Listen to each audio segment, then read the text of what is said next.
Hello, Fuel Milwaukee. Hello, Milwaukee Film followers and members. So excited for our collaboration today. The Fuelers know we've been doing Race Bridge for several weeks here now, and it's a little different. We switched up on you a little bit today. Today's a collaboration with Fuel Milwaukee and Milwaukee Film's Minority Health Film Festival. So excited to have you all here. I see you coming in. Come on in the room. So get comfortable with your controls. You know, I like gallery style. I'll stop sharing here in a second so you can see all of our panelists face at once. That's my favorite way to watch, but you can do the panelist view if that's what you like. And you know, I always ask you to go into the chat. That chat room is yours during this conversation. So make sure when you go in the chat, you change the controls so that you are responding to all the participants and all the panelists, or just the panelists directly, or just me if you want to ask me a question. So in the chat space, you can interact with each other. I've already told the panelists that they can kind of hop in there and see what you guys are talking about and interact with you.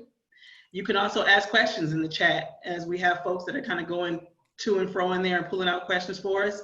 Also, you can ask questions in the Q&A if you want it to be a private question that only I see. My name is Corey Jovito, and I am the Executive Director of Fuel Milwaukee, and I am so excited to have all of you here today. I think by the time we're done with this conversation, we'll have over 1,000 views on Facebook and 200 people participating here live with us. So we're going to have a great conversation about housing, health, and because this is Race Bridge, we'll talk about race and how they're related to each other. So as I mentioned, this Race Bridge conversation, you know, we've been doing this for a while, but today we're in collaboration with Milwaukee Film, who is running their film festival, their Minority Health Film Festival now through next week.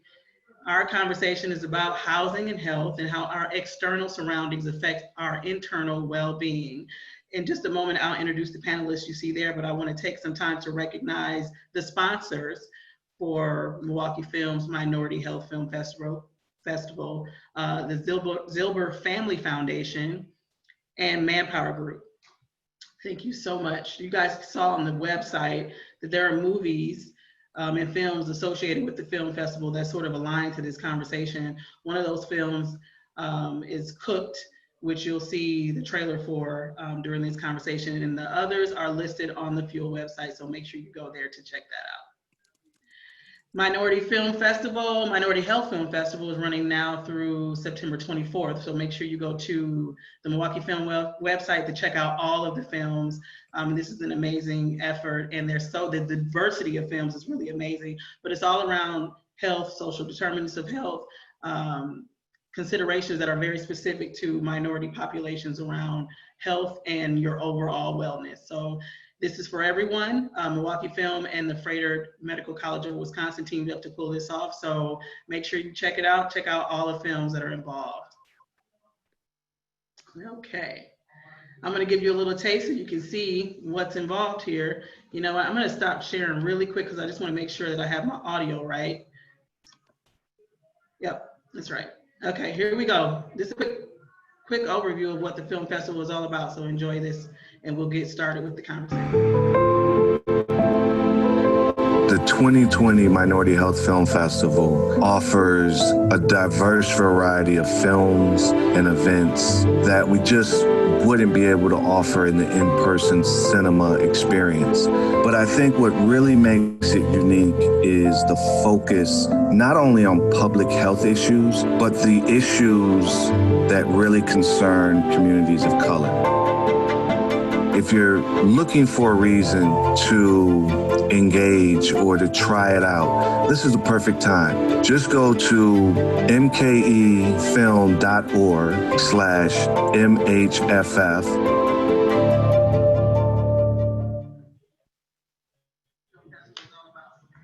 All right. So now let's get started with our conversation. I am so honored to be with these talented professionals. They have an expertise that I have a new appreciation for as I was doing research and reading about the connections between health and housing, I was really overwhelmed by how dynamic the issues are, and the depth and breadth of the research and solutions. And I'm really excited to get going with our conversation here. First up, we have Dorothy York, who is the COO of Axe Housing. I'm going to ask each of the panelists afterwards to talk a little bit about their organizations and how it relates to health and housing. But I'll let them have that. I wouldn't be able to talk about Axe Housing in the way that Dorothy will, but I'll give her a chance to chat about that in just a second. Dr. Shakobi Wilson is the assistant professor at the University of Maryland in College Park. He'll talk a little bit about his work there and as it relates to our conversation. Maudwella Kirkendoll, same CEO, is the director. She's the COO and the director of basic needs, that division within community advocates. So happy to have you here too. We also have Irma Yepez-Klassen, who is one of the program officers over at the Zilber Family Foundation. So before we get started, I know this is not the best view of the space that I'm in, but it really is an attractive room. MMAC is moving. We're moving to the Avenue, which used to be the Grand Avenue. So right now we're displaced too, and we don't have a place for me to do our webinar. So space has kind of stepped up and let us come into this beautiful, this beautiful space that they have with conference rooms, private offices, shared office spaces. Is really great. Right here on Water Street, so my view is amazing. I'll show you after the webinar. So make sure you go to their website and check them out. They're doing a lot of great things. Okay, so let's get started with the conversation. I'm going to stop sharing and I'm going to quickly go to the panel. And I want to get a little bit more in depth and a little bit more information about each of you and how your work and your passions connect to health and housing. So Dorothy, talk to us a little bit first about Axe Housing and how you got involved in this world. Sure. So I'm the Chief Operating Officer for Axe Housing, and I got involved with Axe Housing through actually a friend who was serving on one of the committees. The position that I'm in became available. She introduced me to the organization against my wishes, and that's a joke between the two of us because I was like, I don't want to work for nonprofit. I don't want to work for nonprofit. And so she introduced me to this job, and we were joking at our Longest Neighborhood Table event recently because she reminded me that email started with an apology. I know you don't want nonprofit, but she thought I was perfect for the job. And as it turns out, she was right. Once I looked into the job, interviewed for it, I absolutely love what I do. And I could talk to you about all of the programs we have and things like that, but I guess we'll get into that in the panel. But I will say that one of the most important thing we do is to help individuals who low to moderate income families who otherwise couldn't afford home ownership to get a home. And when you see the appreciation, they're just so happy to achieve something that they really didn't think they could. When you see the impact of your work, it's really easy to have passion around what you do. Thank you so much, Dorothy. Maudwella, how about you? Hi, Maudwella Kirkendoll with the Community Advocates. I got involved with this work, honestly, was in my undergrad, wrapping that up and started graduate school and was just looking for something to do. My plan was to be here for about 6 months, 12 months tops, and 21 years later, I'm here. And I think I stayed because of, again, I have to echo Ms. York, that there's definitely a huge need, especially here in the city of Milwaukee. But there's also great opportunity to help a lot of individuals, and Community Advocates does that in a variety of ways. Again, I kind of oversee all of our basic needs division, and that encompasses housing, healthcare. We run shelters, safe havens. We do street outreach. So there's a host of housing services that we provide. Then there's also those ancillary services like energy assistance and things of that nature. And I think, in order for a family to be sustainable, have, stability in their housing, we need to wrap services around those families. And I think that's been key in helping Milwaukee families become stable in their housing situation, and then also stabilizing communities by doing that. That's awesome. How about you, Irma? Oh, I'm sorry, you're muted. I know we got to get used to unmuting. Oh, yes, I do. Okay. I have to say, I started this and I thought, oh, wow, I got a note in the chat from my first boss that introduced me to work in the community development field. So hi, Mike. And that brings it back for me. I am not from Milwaukee. This is my adopted home. I've now lived in Milwaukee for almost my entire adult life. And I went to Marquette, have a business degree, and I didn't know what I wanted to do, but I did know that I wanted to do something that was meaningful and that was for the community. And I received a position at Neighborhood Housing Services, was a nonprofit. So that was where my start was, doing community organizing, working with residents of neighborhoods in the South Side. Those are Healthy Neighborhood Initiative neighborhoods now, Layton Boulevard West Neighbors, Clark Square, Bayview, believe it or not, etc. So that was my first taste for doing community development work, and then just working with people and helping them to achieve what was good for them, the American dream, stable housing, home ownership. And so that led to my work at Neighborhood Housing, just advancing, doing work in the community, then working as a housing counselor and loan officer. That led to me leading and coordinating their housing programs. And then I received an opportunity through a colleague to be the deputy director of a small nonprofit, Select Milwaukee, that was just focused on home ownership, all things home ownership, preparing people for it, keeping them in their homes, and then doing that also through work with employers and workplaces. And that was 16 years of my life working to grow different programs. A lot of it mirrored my own experience as a renter, then a homeowner, and every step of the way, any challenges that I encountered, I thought, oh, geez, I had an issue with that. I wonder what other people are going through if they don't know. And eventually that led to a position at the city working for the mayor in a housing policy director role there. And that was an incredible opportunity and privilege, and was able to work with many of the groups and folks that are here. And actually it was while I was working at the city that I learned about the opportunity to work for an opening at the Zilber Family Foundation, who had been a funder of the organization that I previously worked for. So was really thrilled to be able to work on the other side in philanthropy and to be able to continue to support neighborhoods and organizations doing great work in the neighborhoods. We're so thrilled to have you be a part of this conversation and share your perspective, which is so diverse. Dr. Jacoby, now you're the one that's not in Milwaukee right now. I probably should have let you go first as our guest. So welcome to Milwaukee, and tell us a little bit about you and the work that you do. Thank you for the invitation again. So I'm at the University of Maryland, College Park. I'm an environmental health scientist, but I do a lot of work on environmental justice. So really talking about how some communities are basically used as sacrifice zones for environmental hazards. They may also have a high concentration of stressors, social stressors. People dealing with poverty, structural poverty. Let's not use the word structural. Let's call it structured poverty.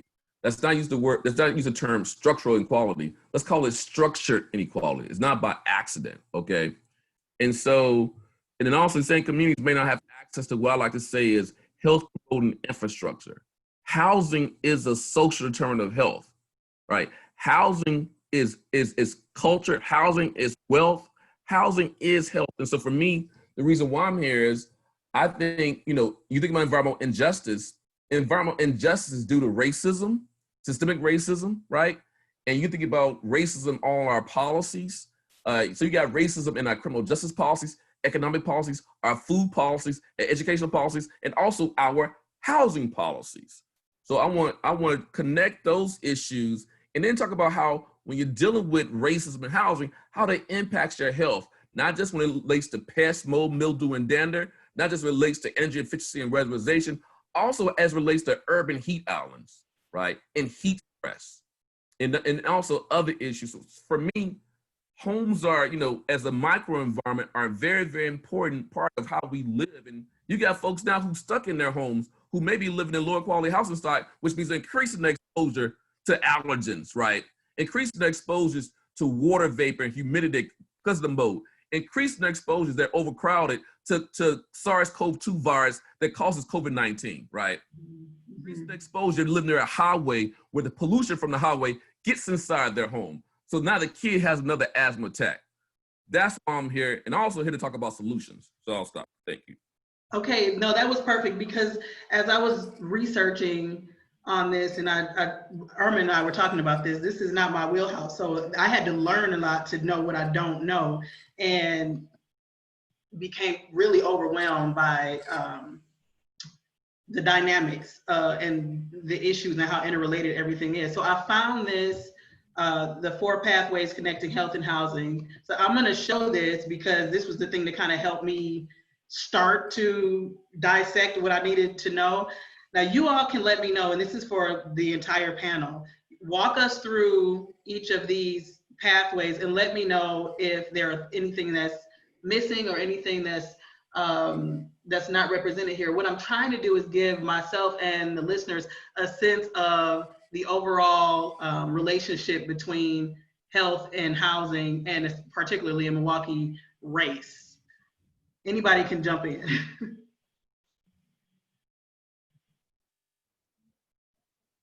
So I'll jump in first and talk about that very first thing, the stability of housing. Yeah. And so at ACTS, we like to say that we help families move from renting to owning, because with them getting to owning, we're trying to get them to that safe, sanitary type of environment to live in, and that stability. Because what we recognize is that renting is difficult. And it's really unsustainable for a lot of low-income families. And because of that, I mean, if you read the book Evicted, you can see how those families have frequent moves, and those frequent moves have a downward impact on the family, for everything from the kids' performance in school, to their health, to their mental health, and their feeling of security, because they're not really in control of their own situation, and they're often having to make choices, right? And eventually that choice becomes one that causes them to get evicted. And so they have these forced moves from one place to another. What are the things what are the things that are happening in folks' lives that end up forcing them to move? Is it the price of the housing? It's just not safe? What are the elements that create this instability for folks? So a lot of the houses that the people that get evicted live in are unsafe and not in great shape. But that's not the primary reason why they are forced to leave. Most often it's because of rent. If you understand that nationally, the portion of a family's income that's going to rent is like 60 to 70%. If most of your money is going to rent, if you have an unusual financial event, your car breaks down, can't get to work without the car, something happens where all of a sudden that month you're going to miss that rent or you're going to come short.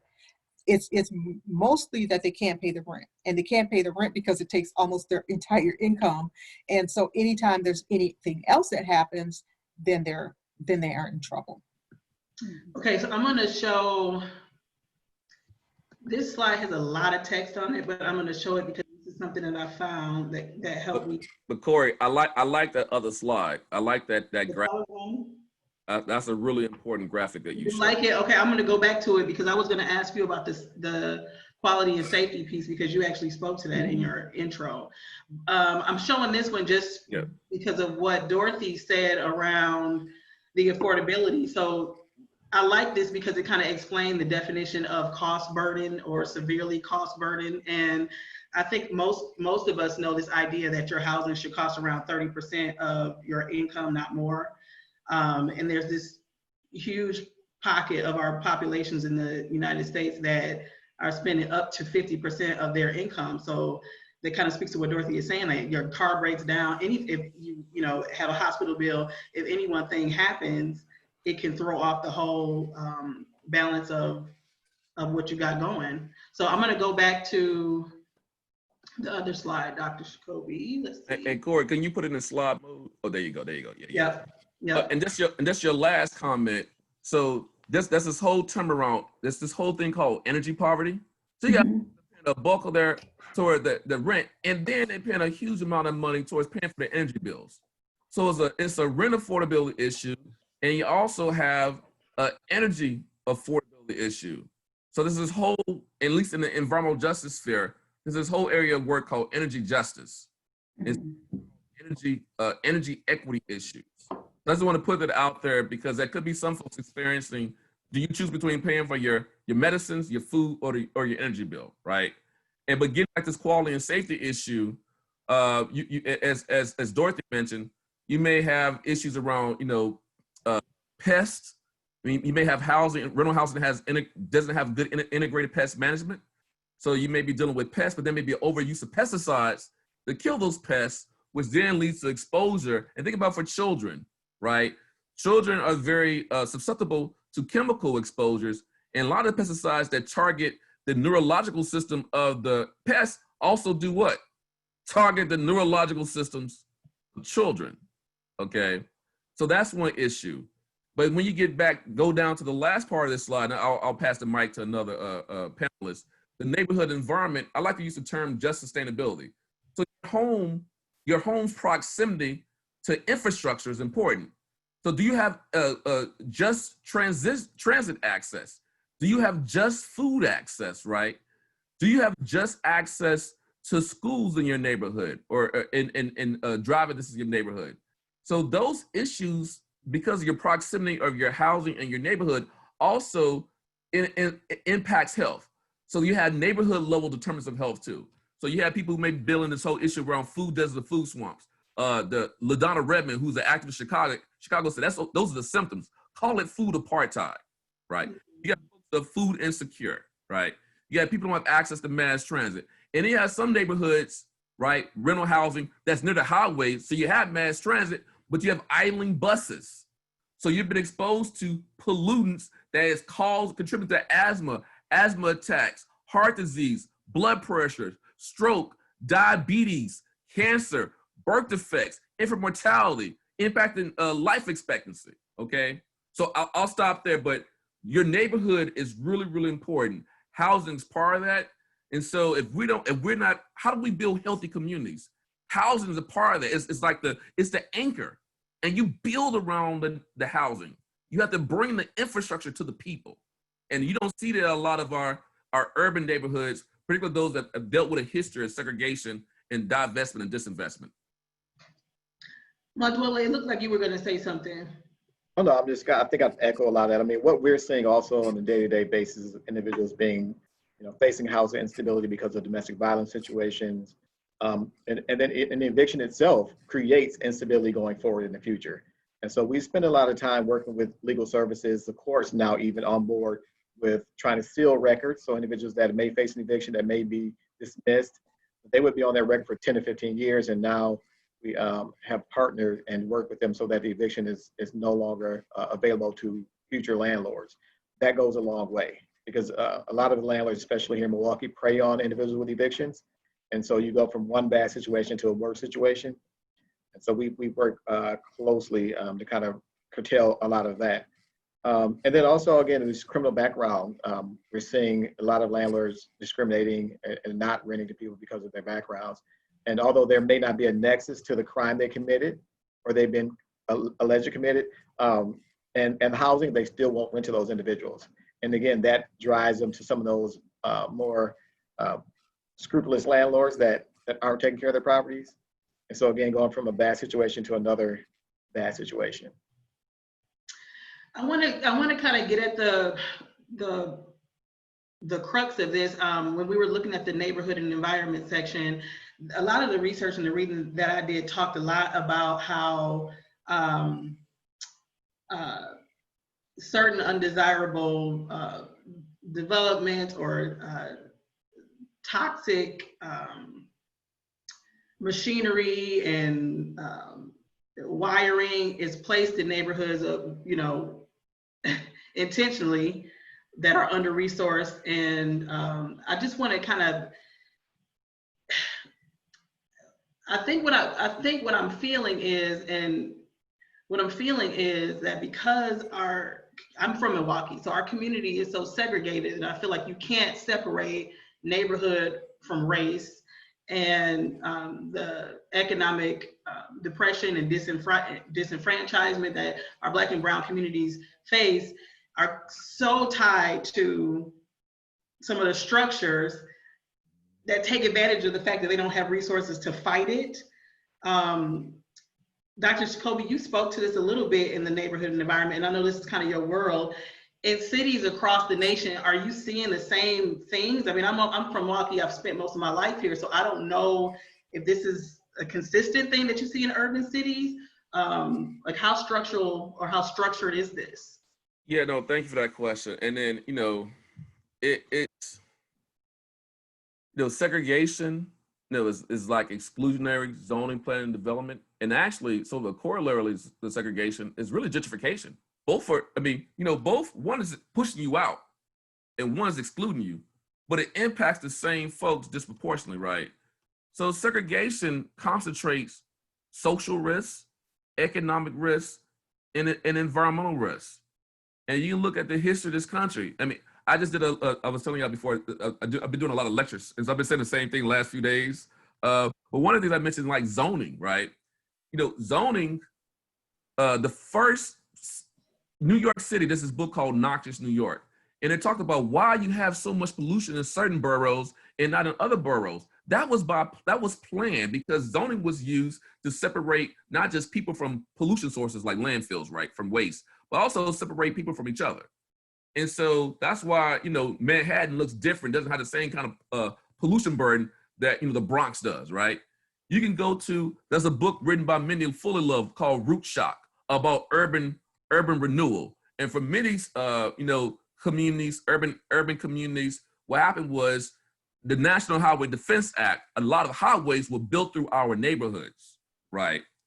And fragmented, destroyed the culture of our neighborhoods and led to, the loss of resources. But even go back further than that, the first city in the country that used racism-based zoning was Baltimore. It got thrown out of the Supreme Court, but then it was still built into the housing policies, right? It was still, you think about Levitt towns, for those you know about Levitt towns, racial covenants, right?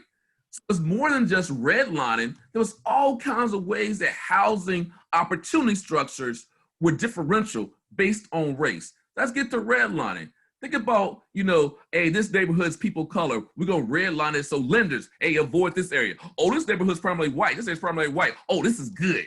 So it's like, your skin color dictates your access to resource. In this case, your access to loans and your access to high quality housing. So what does that mean for us today? What's past this prologue? Now what you have is, remember I said segregation concentrates these risks.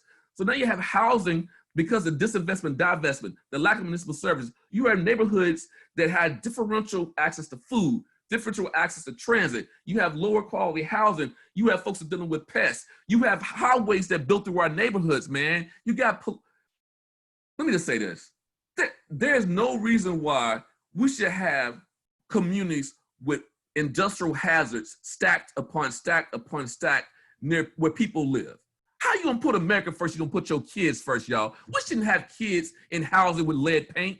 We've known about the neurological effects of lead paint for decades. That shows we do not care. Think about the number of generations of kids that have been thrown away, the caps on their potential. It's just not Flint when you think about the water crisis, water lead loads. Think about other places in this country where we have lead pipes, but again, lead housing, lead paint and housing. We should remove that years ago. But again, like Dr. Buller likes to say, it's the complexion for protection. Think about the book Color Law, right? You get to this issue of urban heat islands, right? Again, segregation, loss of municipal services. So guess what? A lot of concrete and asphalt in these communities. And then you build the highways, more concrete and asphalt in these communities. And then guess what? You don't have trees, y'all. What do trees do? Heat mitigation, air pollution mitigation, noise mitigation, stormwater mitigation. Trees are good for food. Trees are good for mental health. Trees are good for playability. No tree canopy. And then you don't have AC. So you think about the book Cooked. This is the 25th anniversary of the Chicago heat wave. That happened in July, right? 700 people died. Most of those folks were elderly folks, right? Poor folks. Heat waves are hell for the poor and the elderly. So if you live in poor housing stock with no AC, when you have urban heat island, where you have the heat being absorbed by the concrete and asphalt and it's re-released at night, so your temperatures stay hot all the time, what's gonna happen? You're gonna have heat stress, heat morbidity, and people are gonna keep losing their lives until we fix that. And that's all about racism, and that's all about segregation. I'll stop. But No, it's good. Getting fired up. Let me stop. Irma, I know you just watched Cook the other day. I'm gonna show the trailer for it. And I wanna get your reaction to having seen it, and talk a little bit about the contrast between healthy housing and housing that's not healthy for folks who haven't seen this close up. So we'll start with this, and then I'll, when we come out of the video, Irma, I'll be coming right to you for a reaction. What's the best way to prepare for disaster? It's a question lots of people are asking these days as the planet heats up and we face one unprecedented disaster after another. My interest in disasters started with one specific disaster that took place in Chicago in July 1995, one of the deadliest heat waves in US history so far. We go to extremes in Chicago, and that's why people love Chicago. We go to extremes. I walked into the room and I saw my grandmother lying across the bed, face up. I looked over at the window and it was nailed shut. Sexiness for the news media was it was about the heat. But the real story is, why were people in these neighborhoods dying? People weren't dying on the north side. People weren't dying in the Gold Coast. People were dying on the south and west sides. The minute you see the refrigerator trucks, that means there's so many dead bodies that the coroner doesn't have room for them anymore. That's enough. I think it's really about the heat. It's not really about the heat. There is no need for as much poverty in our community as there is. It's a story about these deeper social fault lines that make some members of a city vulnerable and keep others protected and blissfully ignorant about what's happening to people who live quite close to them. Do you think they're addressing that? So I think the city is addressing the extreme poverty in communities of color in Chicago. Is that what you're asking me? Don't be ridiculous.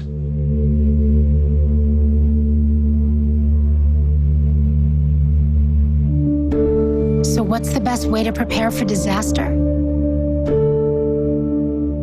I guess it depends on where you live.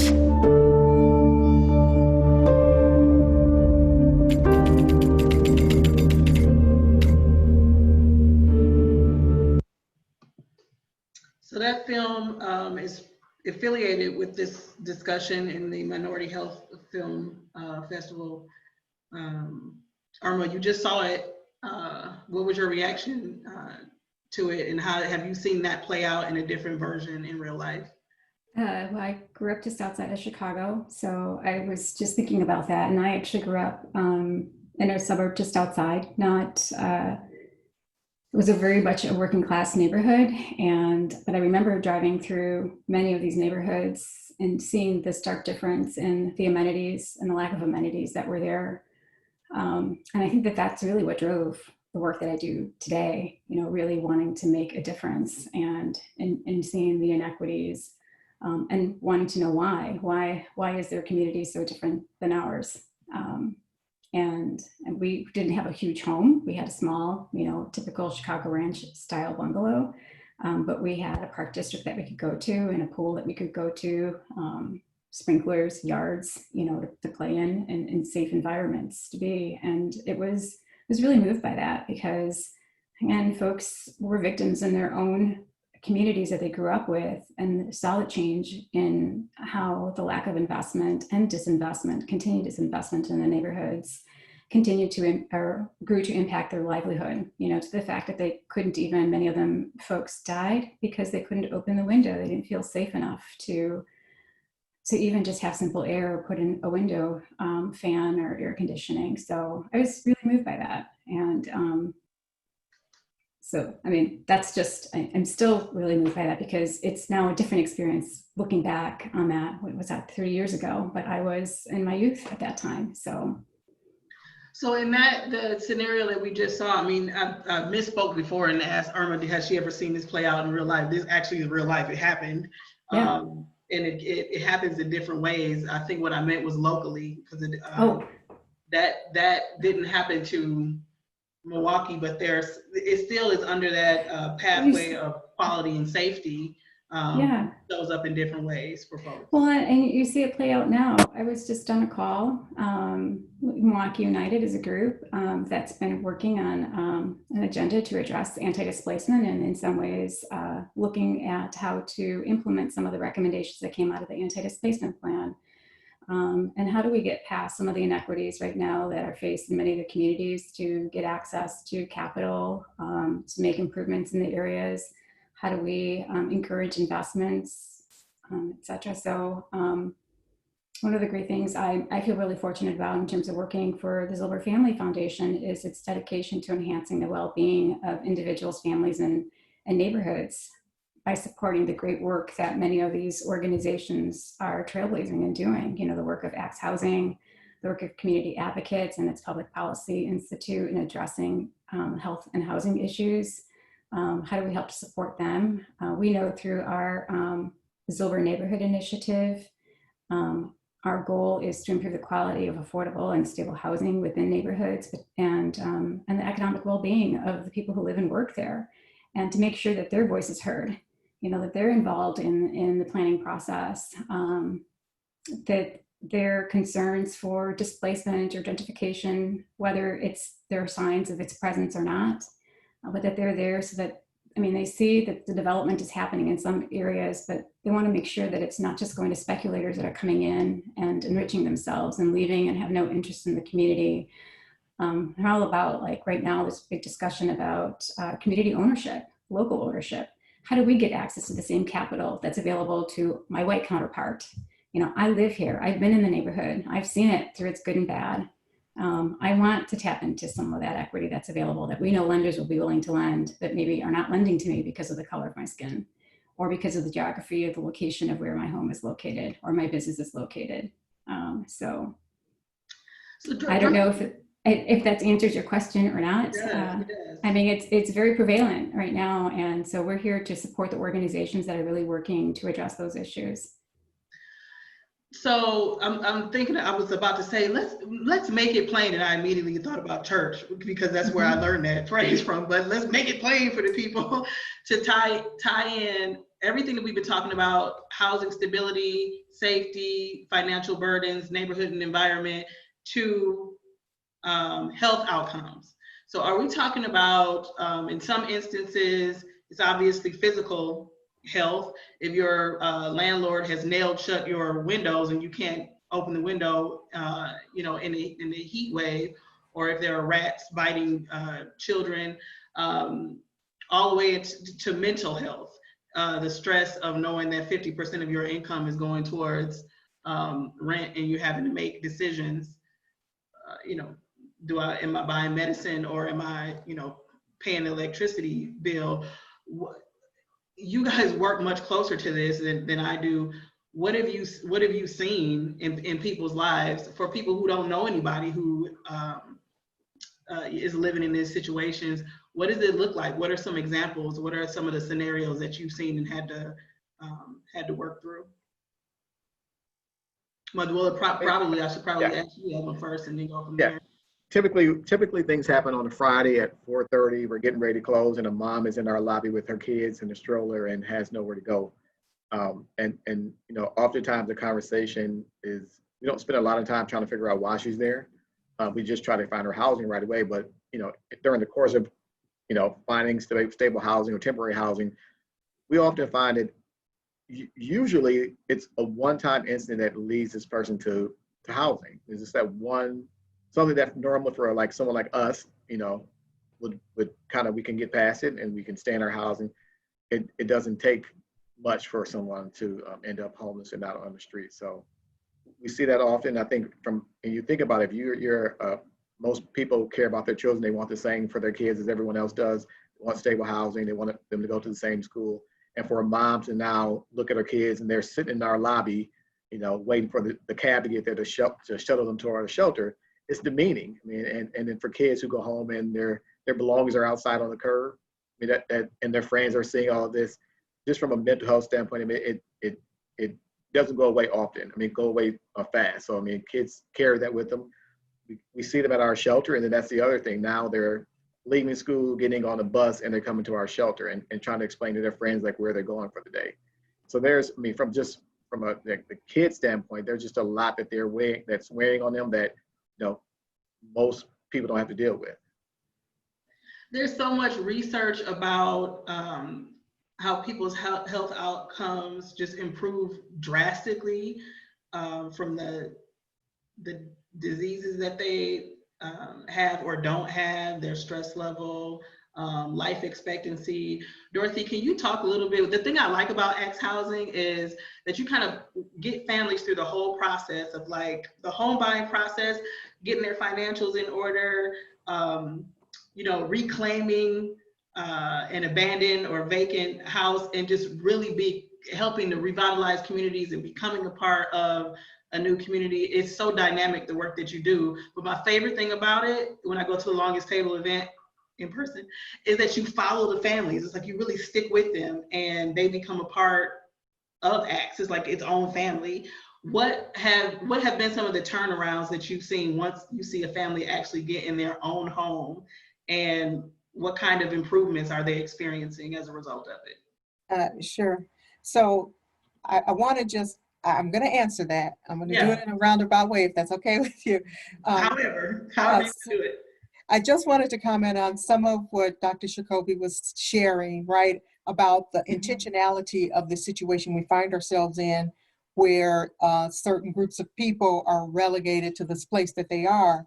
And it happened over quite a long time, right? It was restricted covenants and redlining and all of the things that said, if you're Black and brown people, you can't live here, you can't go there, you can't get this type of mortgage, you can't get mortgage insurance, and so you can't get a loan. And this was 400 years in the making. And I just wanted to comment on that because you see a lot of people jump into this space and they think that things should happen overnight. Well, they can't happen overnight. This problem was a long time in the making. And so as new ideas and programs, I'll call them, and city and government initiatives are put in place that really need to be put in place. And like, let's see what 20 years from now, let's measure this. 30 years from now, let's measure this, because we took hundreds of years to make this mess. So I just wanted to comment on that.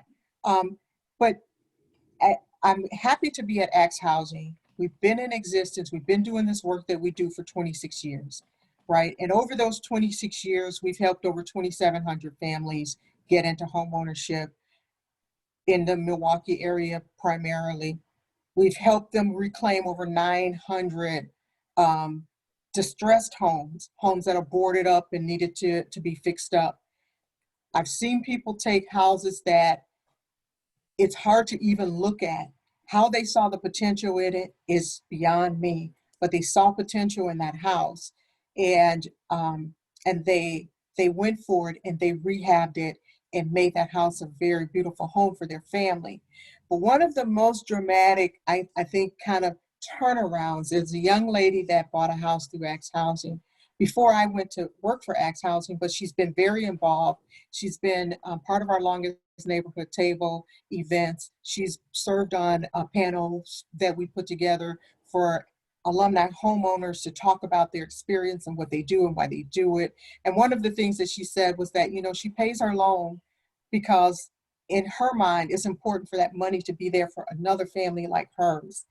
And I happened to be at the office and our admin was out. And so I was answering the door, and she came in to make her her final mortgage payment. And she pulled up in this cute little sweet Mercedes, and she was wearing these really nice boots. The counselor was like, "Oh, those are really nice boots." And she was like, "Yeah, I just got them." So I was like, that's the way it is when you're coming in to make your very last mortgage payment, is you've achieved this kind of level of financial security that her as a single person with her children could not have done without the fact that she was part of this program. And so one of the most dramatic turnarounds I've seen, like in one person. But we've only been at this for 26 years, and we're the only ones doing what we do right now. And so it would be great if ACTS could move to other areas and expand beyond Milwaukee. We are now in Beloit, but imagine if we had more ACT housing is doing what ACT housing has been doing for the last 26 years. We can make an impact. We feel like we're making an impact. Last year alone, we helped invest in $19 million into this community, into safe, affordable housing for people. But how great would it be if we could have the same impact in multiple cities? Absolutely. And quickly, I'd just like to jump in. So Ms. York, she brings up an excellent point. I think oftentimes, and I think the struggle for me over the 21 years that I've been doing this work is that there are oftentimes we find things that work, and then there's a new administration or there's a new person in charge, and their focus is not the same. And all the work that you've done for those 3 or 4 or 5 years is essentially erased by, one person making one decision. And we often see that, locally and at a federal level. Yeah. So let's go to talking about solutions and the things that can be done and the things that are being done. Irma, we talked a little bit about the city's plan. I'm going to share it on my screen quickly here, but kind of tee this up for us, the anti-displacement plan, as I'm sharing it. You were there when it was being written. You're not with the city anymore, but can you give us a little bit of context to what the intention was and if there's been any success? Yeah, the overall goal of the anti-displacement plan was to ensure that there's choice and equity in prioritization alongside the traditional development, in terms of folks who are setting policies and approving the different developments that are happening in the neighborhood. And by prioritization of choice, they recognize that development is occurring in neighborhoods, and this was referring to neighborhoods directly surrounding downtown, where there was real concern from neighbors seeing new development coming in and making sure that they also had an opportunity to be able to stay within the homes. Some of the new developments were coming in and the rents were definitely a lot higher than what was accustomed for many folks that were living in the area.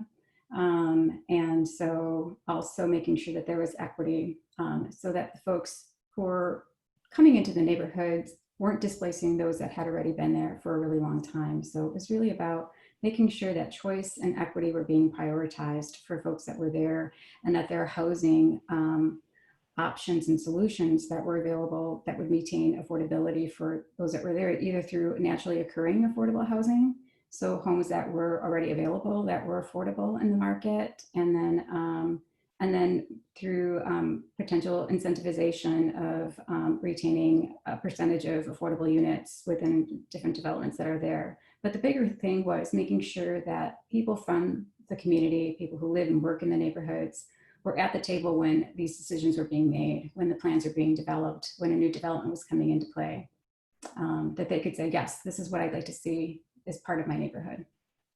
And I think as part of that too, I know the foundation made a contribution towards this. It does impact 2 of the neighborhoods that the foundation focuses in on, Lindsay Heights and Park Square, which is an anti-displacement fund. So as property values appreciated in the neighborhoods, is making sure that there was a tool or some type of resource that would allow homeowners, long-time homeowners, to be able to offset the rising costs in property taxes. Many of the families have been in neighborhoods for a long time. They may own the homes free and clear, and they're on fixed incomes. And so they just didn't have the ability to be able to transfer that. And so, that was really the gist of that. And then working and seeing one of the things that they identified as well was, who are the organizations, who are the coalitions and or the collaborations that are working to address different issues, whether it's around rental housing and health and housing conditions, home improvement lending programs or repair programs, whether it's grant or lending, or the groups that are meeting to convene around different advocacy around lending for purchases or refinances, etc. And then education and building awareness so that people in the community know about the different programs that exist within the neighborhoods. Like you often hear, ACTS is like a best kept secret, but like Dorothy mentioned, they're doing really great work, and we want others to know about this really great work and to take advantage of the different programs that are available. And I think Maudwella, you have a question in the chat too about who might somebody contact for eviction prevention work assistance as well. So, we know that there are different organizations focused on different aspects of all things related to both rental and home ownership or owner-occupied housing. Yeah, I saw community advocates listed in the on the flyer as one of the organizations to reach out to. So it really looks like it's a community community effort. Is there any idea of what the results have been? Has it been working for people? Is this a plan or that's being tweaked regularly? I mean, it's 2 years old now, so. My understanding is that, yes, they've been working on this, and the city is actively engaged in working within neighborhoods. I know that they will be, they report frequently to their zoning and neighborhood development committee. I don't know the details of those updates, but they are actively engaged. Many of the city departments have representatives that serve on different committees and work groups within the coalitions, working together with community advocates and other service providers around eviction prevention, assistance, home ownership, housing conditions, lending, in all different aspects of what was described in the anti-displacement plan on the development side. Maudwella, what can people do if they need to reach out? How is community advocates helping folks? Well, right now there's COVID, of course, so things are a little different, but they can simply call our main number, 449-4777 to reach someone. We do have our lobby open, so if they do need to come in, they can simply come into our lobby and see someone. We have housing advocates here 5 days a week, and we can definitely assist them with anything around from looking for housing to having issues with their landlord to making a referral to legal services. We also have legal aid in our building here, so if there's a need for legal services, we can make that direct referral to them. Shout out to Fondy Food Center, a nonprofit keeping the 103-year-old farmers market in Lindsay Heights 4 days a week. That's straight from the chat. I had to give that shout out. Dr. Jacoby, I see you in the chat talking a lot about solutions with the participants. Kick us off as we sort of wrap up the last 5 minutes of our conversation here.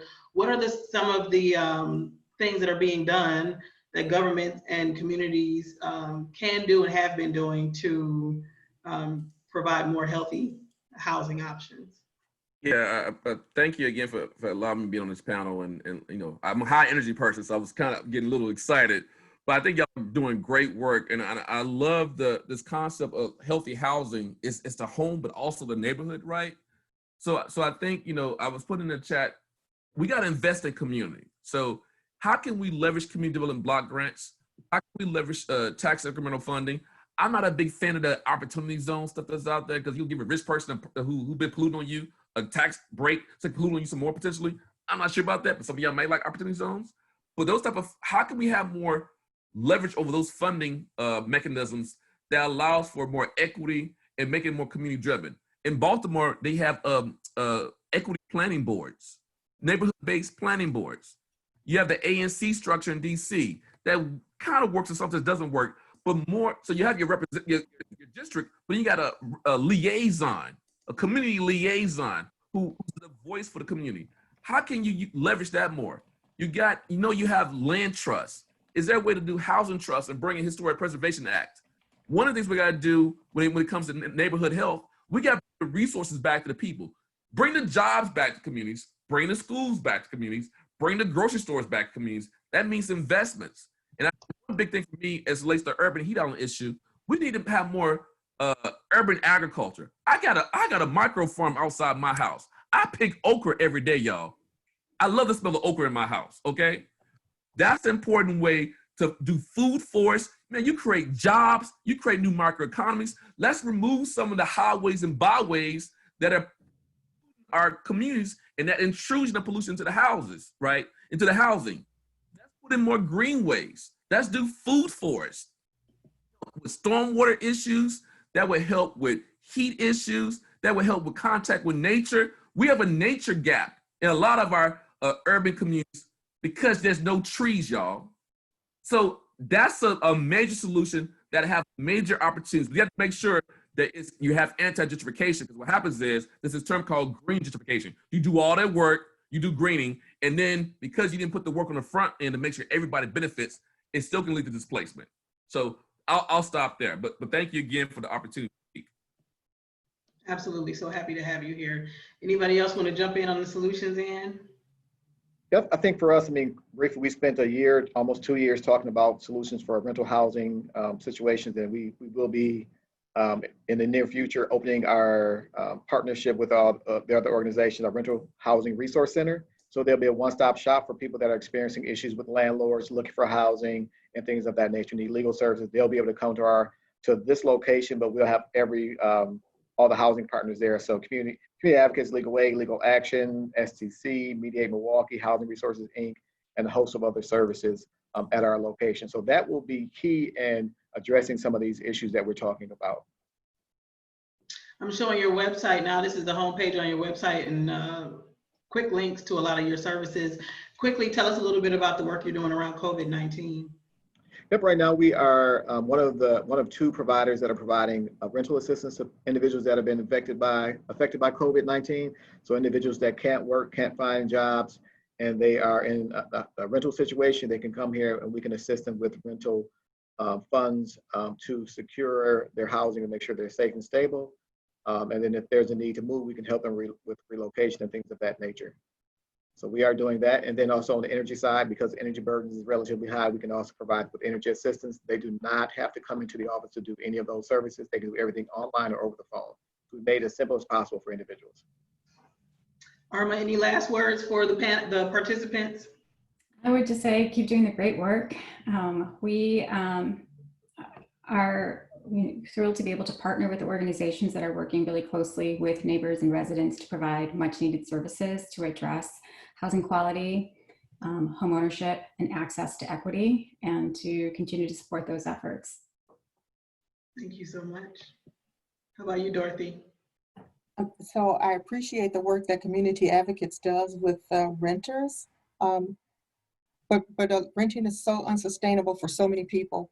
And I like that Axe Housing is part of the solution to that, because a lot of times we think that low-income people cannot sustain home ownership, but we find that with our program they can. And so the average Axe family who buys a house through us, and especially those who do the rehab, save about $200 a month over renting. That's significant for a family to have that extra $200 for those other needs that they have in their home. And so I like to think that we're part of that solution to this issue of health and housing to help families get a home. So the guys who run our rehab, they have their saying that they look for code compliance, so they make sure the house is up to code, and then they make sure that it has all those core safety features, and then they can work on the cute. So they make sure that the homes that the families buy and that as they're rehabbing them, that they are safe for the families to live in, and they try to get those things done for them so that they are in that position where they're much lower cost to their housing than they were as a renter. Well, thank you so much. We're right at 3 o'clock, so we're 1 minute away. I want to thank Irma, Maudwella, Dorothy, and Shakobi for your passion, for the work that you do, and for everything that you did to really illuminate our understanding around this topic and subject. So the Fuel members know, and they're getting busy in the chat right now. You know, at the end, I will ask them to go into the chat room and share some love, tell the panelists what you appreciated about this conversation, what you learned that you didn't know at the start of it. There's folks in the chat wondering, as individual citizens, what can we do to help? Are there organizations we can volunteer with, donate to? Panelists, if you can go in the chat and start dropping some of your information and links. Right now, I'm going to show a video, and Dorothy, I didn't show the Axe Housing website because I actually found an Axe Housing video, and I'm a sucker for a video. And I'm like, I'm going to show this video at the end of it because I was really inspired by it. So I'm going to show this 4-minute video. While we're doing that, I want the participants to continue showing your appreciation in the chat. And panelists, if you're able to hang on for 2 or 3 more minutes, go in the chat room and interact with the panelists as I'm sharing this video. Once this is over, we'll close out and you can get back to the rest of your day. I appreciate all of you so much. It feels like being trapped, but not in the way you'd think. It's like you're floating in space and you have nothing to grab onto, no way to propel yourself. You're just there, helpless, hopeless, and with no control over the trajectory of your life. Some of us have been homeless. Others have been staying with family or friends or renting. There's never quite enough to cover the bills, to put food on the table, to have a decent, safe place to sleep at night. It's hopeless. Until a friend says, "Have you ever heard of Axe Housing?" When you've been disappointed so many times, you try not to get your hopes up. But then you hear the stories. How are they making the impossible possible? Could it be possible for me? I found it was. Reality sets in though when you realize this might take a minute. There's debt to pay off and bills to pay before you can even think about saving, and your credit score. It is not easy. Honestly, it gets so hard that you think about letting go of the dream and floating back into space. But then your counselor says, "You can do this." And you think, "I can do this." You get a piece of paper. It's a pre-approval letter for a loan. It's an unbelievable feeling of pride and hope for the future mixed with anxiety. Is it really real? You still wonder if there's a catch. You look at houses, look past the rough exteriors, the neglect, and see your family there. You smell your mom's recipes simmering in the kitchen, hear the kids giggling in the backyard, feel the security and comfort of your own bedroom. You close on the house. Axe Housing is there. You are a homeowner. You did it. Now your new reality sets in. It's full of code violations and contractors who don't call back, unexpected repairs and long nights and weekends full of sore muscles, sweat, and tears. What have you gotten yourself into? It's really hard again. Axe Housing is still there, checking in, offering advice, cheering you on. They stand with you like good friends. The greatest day is when we invite those friends and our families to see our new home. It's done. We live here now. It's real. On that day, it feels like something is completed in our hearts. The future looks different. My neighbors are happy to meet me. My kids feel safe. I'm investing in myself and my family's future. Holding those keys, unlocking my door, I'm so proud of that. I'm proud to link arms with the thousands of other families who've been strong enough and worked hard enough to become Axe homeowners. This is the American dream, and it's possible on our blocks, in our neighborhoods, and throughout our city. Now when I meet someone at work or church or another parent at the kids' school who feel at the end of themselves, trapped, stuck in outer space, far from the world they dream of, I always ask them, "Have you heard of Axe Housing?"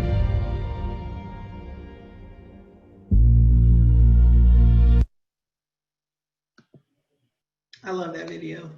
Thank you, Dorothy, for all you do. Dr. Shakobi, thank you so much for your passion.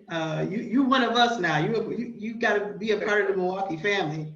We got to bring you back. Maudwella, thank you so much for everything that you do. I would love to talk to you later because that article really, we have a lot of connections, a lot of similarities in our childhood, and our passions around work and helping people are much the same. So thank you. Thank you too. Thank you for the opportunity. And Irma, thank you so much for all that you have done over your 16-year career in this world. So I really appreciate your work. And we appreciate the Zilber Foundation very Absolutely. much. That's right.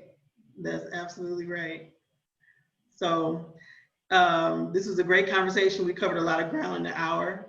There's some love notes for you in the chat. I'll copy those and email them to everyone, and I'll email all the participants your contact information. Thank you to the panelists, and thanks again to the participants. I really appreciate you. So finish out your work day. It's my birthday. Oh, happy birthday. Happy birthday. This is a great way for me to spend my birthday with all of you. So thank you so much. All right. Thank you. See you guys Thanks later. to the other panelists too. Thank you, everybody. Bye-bye. I'll take care. Bye.